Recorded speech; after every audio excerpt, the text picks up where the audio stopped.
Welcome students. I am Dr. Darshan Subherwal from School of Commerce, Sage University, Bhopal. My today's lecture is on leadership. So let's see what leadership is all about.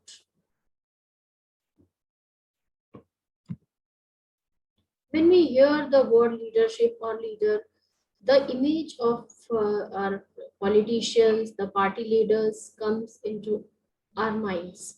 So what we get the meaning of leader or leadership is the one who leads the group or one who shows the path, one who shows the direction in which the people should go. We call them the leaders, or the whole process is leadership. But when we come to the process of leadership process of management, so as a student of management, as a learner of management, leadership is influencing the behavior of your employees in such a manner that they strive willingly and enthusiastically towards the achievement of group objectives. So students, you must remember, or you must acknowledge the words willingly and enthusiastically. So we have to influence, as a manager, we have to influence the behavior of our employees in such a manner that they willingly show their attitude towards the achievement of group objectives. So leadership is the art of motivating a group of people to act towards achievement of the common goals of the organization. In a business setting, this can mean directing workers or the employees or the colleagues with a strategy to meet the company's or the organizational needs or to meet the organizational objectives. How can we define the word leadership? So, in the words of Bernard, leadership is the quality of behavior of the individuals whereby they guide people or their activities in organized efforts. So, leadership is that quality in a person or in a leader which influence the behavior of others and guide them in achieving the organizational goals or guiding the direction of organized efforts. Keith Davis defines leadership as a process, and it is that process in which the leader encourages and help others to work enthusiastically, that means with full energy towards their objectives. Leadership must extract cooperation and willingness of the individuals and groups to attain the organizational objectives. So it's not a forceful activity. Leadership is the art of influencing others so that cooperation and willingness of the individuals can be get or can be taken out, and they must be striving towards the attainment of organizational objectives by their own will. Kunz O'Donnell defines leadership as the process of influencing people so that they will strive willingly towards the achievement of good goals. The features of leadership are influence the behavior of others. So what is leadership? Leadership is that quality in which the leader influences the behavior of others. So leadership is an ability of an individual. It is that quality of an individual that influences the behavior of other employees in the organization to achieve the common goals of the organization, and not forcefully but willingly take the cooperation of each other for the fulfillment of the organizational objectives. Second, interpersonal process. So leadership is an interpersonal process in which the leader influences the employees or the people, and in turn it also the leader also gets influenced by the followers. So it is both ways. It is an interpersonal process. Not only that the leader will influence the behavior of the people or of his followers, in turn he is also get influenced by the behavior of the followers.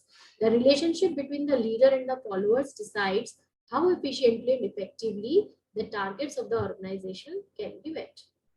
Thirdly, attainment of common organizational goals. Why this leadership is being done, why this process is being done in the management? To attain the common organizational goals. So the purpose of, when we talk of the management, the purpose of leadership is to guide the people in the organization towards the attainment of common organizational objectives. The leader brings the people and their efforts together to achieve the common goals of the organization. The next feature is continuous process. So leadership is not one time or one day or 1 week, 1 month process. It is a continuous process. It's not that a leader comes or the manager comes and give a nice speech and motivate the employers and then that's all. He used to engage with his employees regularly, continuously. A leader has to guide his employees every time and also monitor them in order to make sure that their efforts are going in the same direction, that they are not deviating from their goals. So it's a kind of continuous process. It is a group process. So leadership is not that one leader or one follower. It is a group process. It involves at least two persons, and normally it is more than two. A group together, it is a group process that involves two or more people together interacting with each other. A leader cannot lead without his followers. Next, dependent on situation. So leadership is situation bound, right? So leader has to behave and has to influence the people according to the present situation. So there is no single best style of leadership. So every time the situation changes, the style of leadership also changes.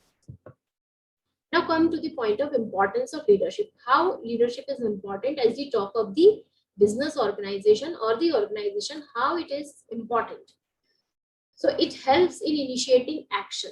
So leadership starts from the very beginning, even before the actual work starts. So a leader is a person who communicates the policies and plans to the subordinates to start the work. So a manager, when he acts as a leader, he has to initiate the action. He has to ask the employees to apprise them about the policies, about the plans of the organization, and how to start the work, how to move forward, and how to combine all the efforts. Providing motivation. A leader motivates the employees by giving them financial and non-financial incentives and gets the work done efficiently. So at times the leader should approach the non-financial incentives by appreciating in front of others. It's a non-financial incentive by just see encouraging them that you are very going very good and you are doing your work very nicely. The kind words of appreciation will encourage or will motivate employees equivalently as any financial incentive will motivate them. Motivation is the driving force in the individual's life.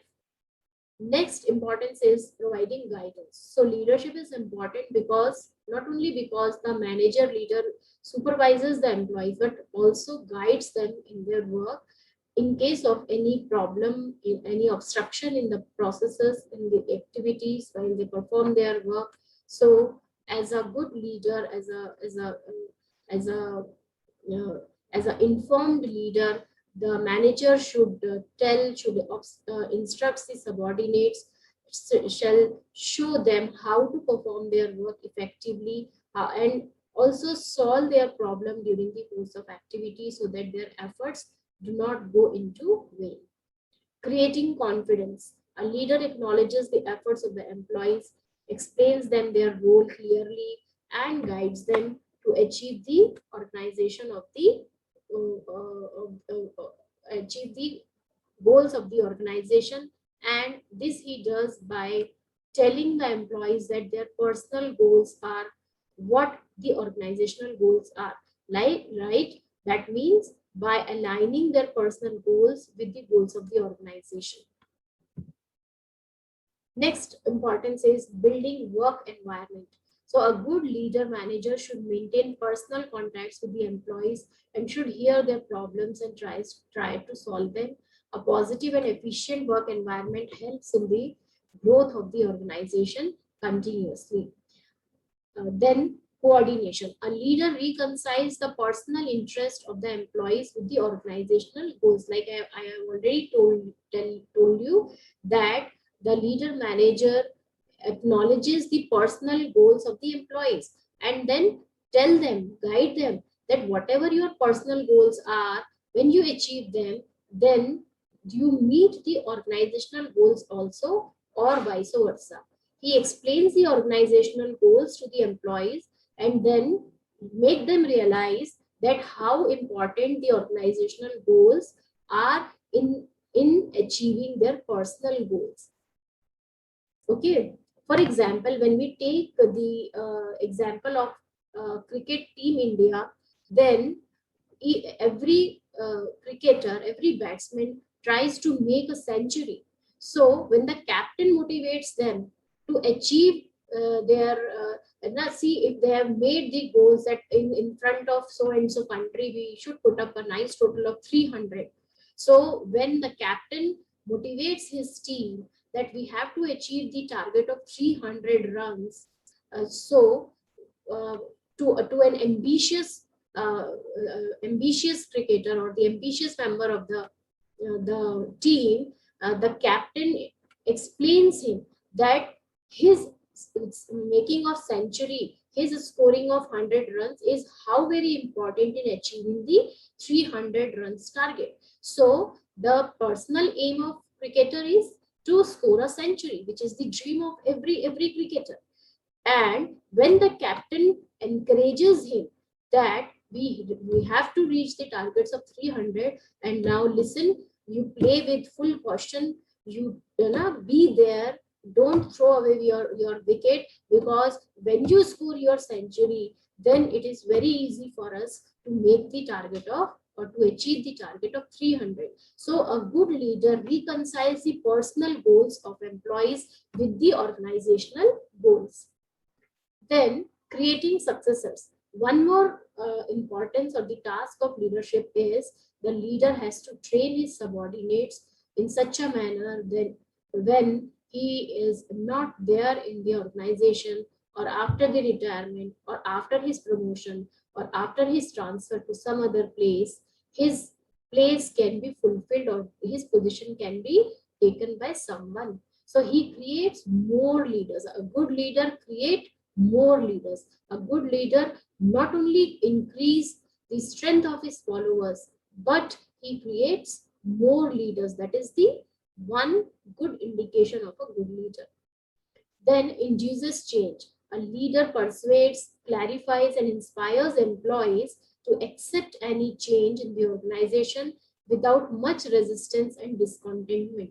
So, the human beings by nature are like this, that they want to maintain the status quo. But a good leader tries to engage with the employees, tell them that how important this change is into the organization, and it is for the good of their own personal interest, and they will learn new things, new targets will be there to achieve, and how important this change situation is for the survival of all of us.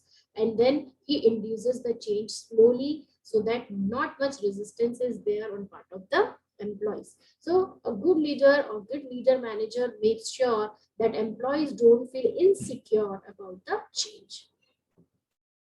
That's all from my side. Thank you for listening me.